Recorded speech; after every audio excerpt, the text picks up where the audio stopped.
I don't think that if it is a unified national plan, that cannot be done. It can be done. There are things called conditional This is now grants. where we have confusion, where you think... when you look at the budget of the country, there's something called conditional grants that go to the counties to finance certain programs, even if they are funded by external... we call them development partners, but they are donors. So conditional grants can go to counties to develop certain... Yeah, of course. Conditional funding with respect to the project can be done, but still certain projects can be delivered directly. And I don't think there is any breach of law. Yes, there has been consultation. No. Oh, welcome back, ladies and gentlemen, and thank you very much for your greatest support. I have to appreciate you guys for what you're doing. Your support, your consistency, liking, subscribing, and everything that you're doing is so much wonderful, and I have to appreciate you for that. Now, as we get into this discussion, there are some of the few things that I would like to talk about. Today in the morning, Sam Gituku had got guests in studio, whereby he was interviewing Sossion and also Nyuta, Senator Nyuta, and some two guys. But I want us to focus on the statements that were made by both Nyuta and Sossion. I normally say that if there is somebody who thinks that he knows it all, then it's Senator Nyuta. The way he speaks, the way he describes, it's like Nyuta doesn't want anybody to talk negatively about Gachagua, which is right. Everybody must defend his horse. But one thing is very clear, that sometimes you can make a lot of noise, but you end up not making any good statement. You can make a lot of noise, you can yap in studio, but you end up not saying anything constructive that people can listen to. Now, Sossion, on the other hand, is trying to defend William Samoei Ruto. In fact, he's saying that the teachers going to State House was one of the best things that has ever happened, because during the time that he was the chairman of, I think it was the Teachers Union, yes, he made sure that teachers who are going to school while walking, almost all of them had got cars. So that is the only achievement that Sossion can talk about. I want you to listen to this from the beginning up to the end, and then after watching, please don't forget to subscribe, don't forget to like, and also tell me where you're watching from. As I normally say, that feedback is normally the key thing in any form of communication.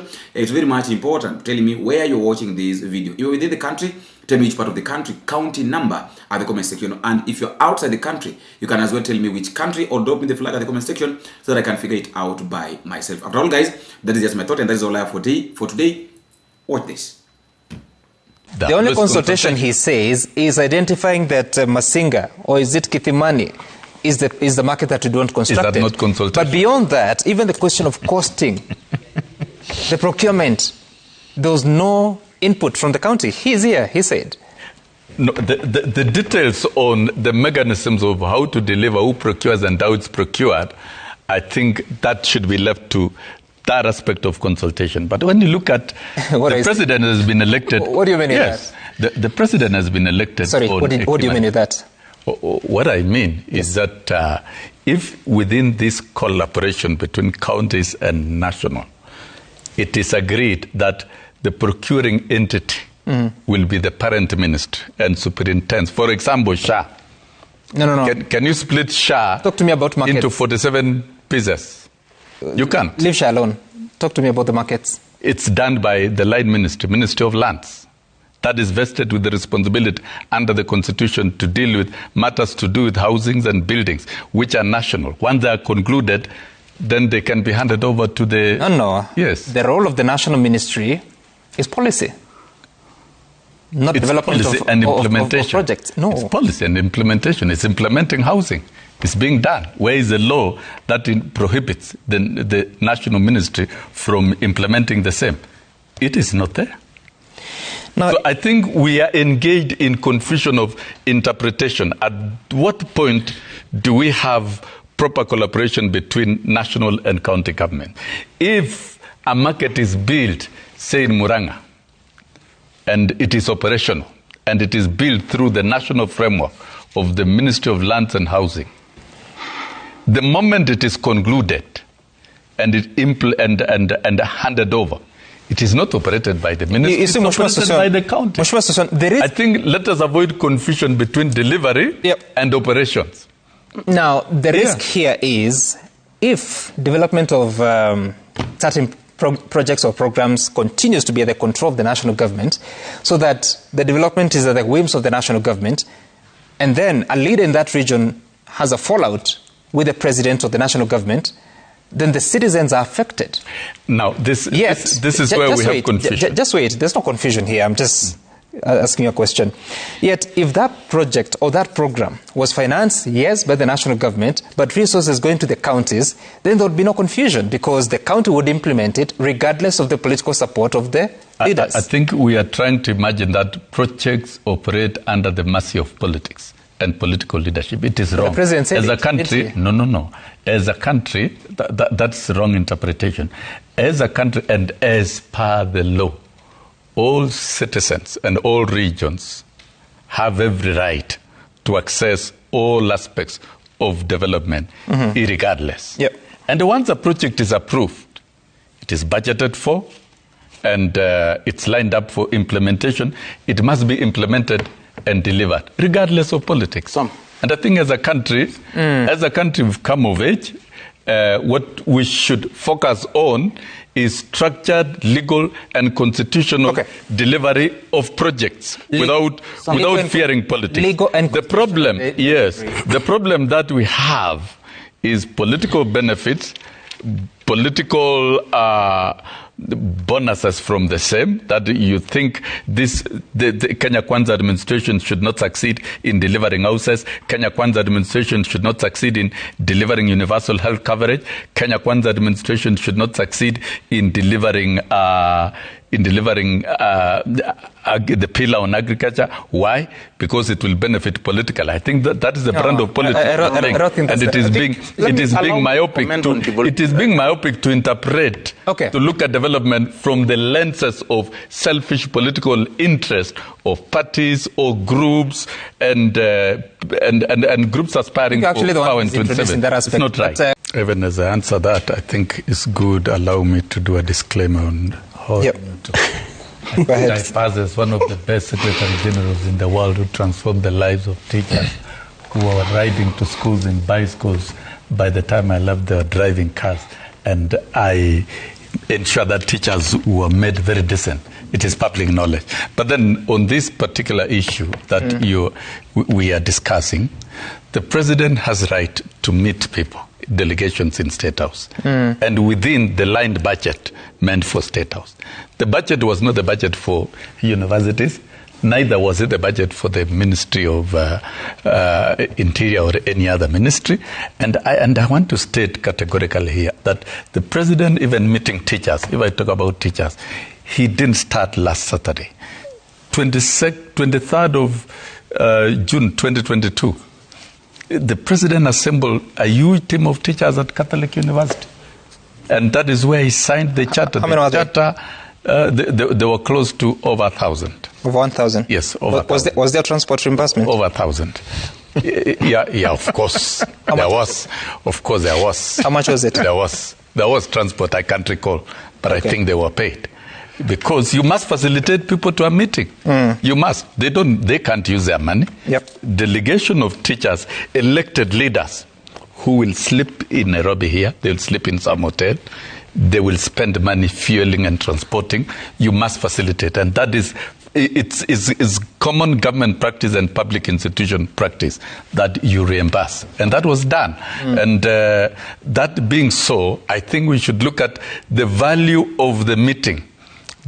And within the framework of ILO UNESCO recommendation, the political and democratic rights of teachers to engage the government on issues that affect them and those which affect education is codified and provided for. It is only that President Ruto became the first president to invite them and engage them from 8 a.m. to 1 p.m. And there are a lot of policy resolutions from that meeting that would affect education. And I think that is key, that is primary. What is the value of reviewing CBA, for example, which was a benefit to teachers? What is the value of having discussions around capitation and rectifying the anomalies that have persisted in the past? What is the value of establishing a CBC resource center in every county that is going to empower teachers when they are teaching? What is the value of codifying the right to access the housing in terms of among teachers? Okay. Those are key issues that are fundamental and beneficial to the country, and that budget was meant to implement that. And to me, that is modest. All right. Those teachers should have even been paid 20,000, 30,000, according to me. Yes. From what? State resources. These are senior citizens. They are important people. You can't invite them to State House. At least you're not denying, yes. like Fred saying that. And I think that was the best meeting. And the president should continue having such structured meetings that are very impactful to the implementation of policy programs of government and advancement of development of this country. Those who believe that the president will benefit politically are bitter. Let the president benefit politically because currently he's a president. Your constitution, trade development and regulation, including markets, is the work of the county. Yes, it's not right, of course, but you know... and the Senate is aware. President Ruto, the Senate is aware, and these are issues that we have raised. But President Ruto will want to do everything where money is. You know, in the mind of President Ruto, because I know they'll ask me whether I'm a mind reader, but you know, you will see how somebody, you know, the trajectory somebody takes. He would want to control every other cent, so that those who benefit from any public resources benefit directly from him on condition that they support him. And that is why the national government has taken over some county functions. So it is not right. This is a devolved function. And our clarion call in the Senate has been, let, resources, you know, go with functions. But that has not been happening. And it is not only in markets, some, even in health.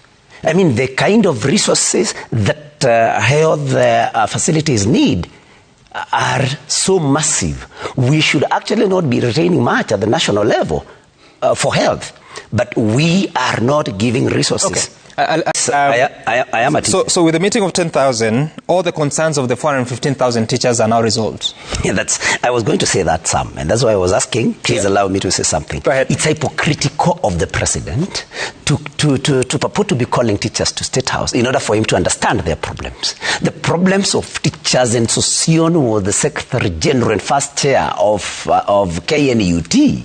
I mean, the concerns of teachers, the needs of teachers are well documented and negotiated with the TSC. All the president needed to do to know what teachers need was to consult the employer, TSC, and if he thought that TSC would be unfair to teachers, then talk to the representatives of teachers who are KNUT and KUPPET.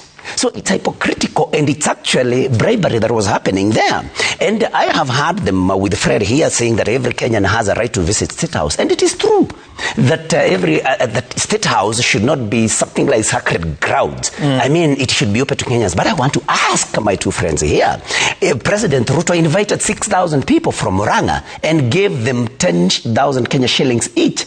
Murang'a has a population of 1 million people. Can they tell us what the president is going to do in the next 2 years to see to it that the rest 995,000 people from Murang'a also visit State House? I mean, that is important for them to tell us. And when I hear Fred here, who has been a very progressive debater, say that he joined the government for his people to get development, I mean, that is what is called mediocrity. Because Fred, a very good debater, is telling you that in order for you to get development for your people, you need to be in government. So Fred is saying, he's perpetuating and supporting President Ruto's hypocrisy of you must support me in order for your people to get development. I'm very disappointed with Fred today that he can perpetuate such a narrative, such an argument that if you don't join government, then your people do not benefit from resources. Finally, they like talking about Rigi. I think I want Fred to get a good pastor so that the pastor may be able to deliver him from the hallucinations. He says that the Rigiji should be the last person to talk about delegations. He hosted delegations in State House. Really? From Fred? When? Where? He says he doesn't understand how Rigiji got 60 million, the figure of 60 million. It is simple, Fred. Even a class 1 people can tell you how Rigiji got this figure. There were 6,000 delegates from Murang'a. Each one of them was paid 10,000 Kenya shillings. Fred, 6,000 times 10,000 equals 60 million. That is where Rigiji got that figure. But the issue of that Rigiji this, Rigiji that, but we understand because they know that that is a person that is going to deliver this country. These markets, are they, who decided the market to be built? Is Kidimani, is Masinga, is Mutituni? At first, you know, everybody, including clergy, are claiming to have been conned. You know, at first, when the new administration came to power, we used to meet, sometimes with the head of state, sometimes with the second deputy president of the Republic of Kenya, and we were getting assurances that, first and foremost, all the remaining functions plus monies will be transferred to counties. Yeah. Then the other thing, we will collaborate in doing some of these things. So, at one time, we got that assurance at Kenya School of Government that the national government, in collaboration with the counties, will implement a policy of constructing markets. So governors were given a go-ahead and go and identify all those places. It was not clear to us how it will be implemented, who will implement, but there was that, because it is provided for in the constitution. So it is the county government of Machakos that directed the national government to these markets? We were asked to identify those places. We did, and that was the only thing we did. Did you do the costing? No, that is being done by the national government. And how far is the progress on estimate? Majority of them are stuck. They have stalled? Yes. So if they are being constructed, never mind you're saying they're stalled, did it take the support of Kalonzo Musyoka for them to be started? Oh, this time I've never heard the story of Kalonzo Musyoka. I'm just hearing it now. Okay. Now, Sam, I agree with you. One thing I've noted there is that Martha Karua is a politician. Our good judge has turned to be a politician, Maraga, you know. Rigathi is a politician. And Rigathi Gachagua should be the least to comment about hosting delegation of status, because he was the principal assistant of the president then, and he was hosting the same. He was helping him host those people. So he cannot today come out and say, you know, there are bribery allegations. But be that as it may, Sam, I know that the president is the head of state and government. And State House is his residence and office. And therefore, as you have rightfully said, he has the right to host delegations there. But there have been these questions of bribing or bribery allegations. I don't know who, the quantum that, Rigathi is using to ascertain that it was 60 million or whatever it is.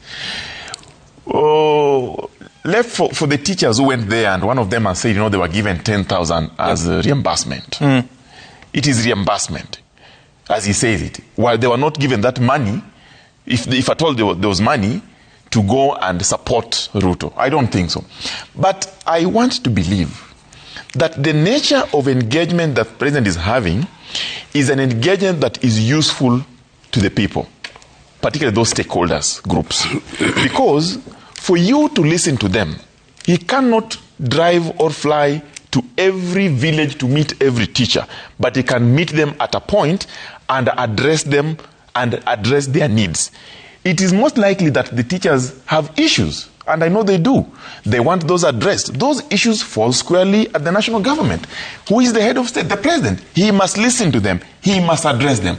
Number 3, I have also seen some, every time a delegation goes to State House.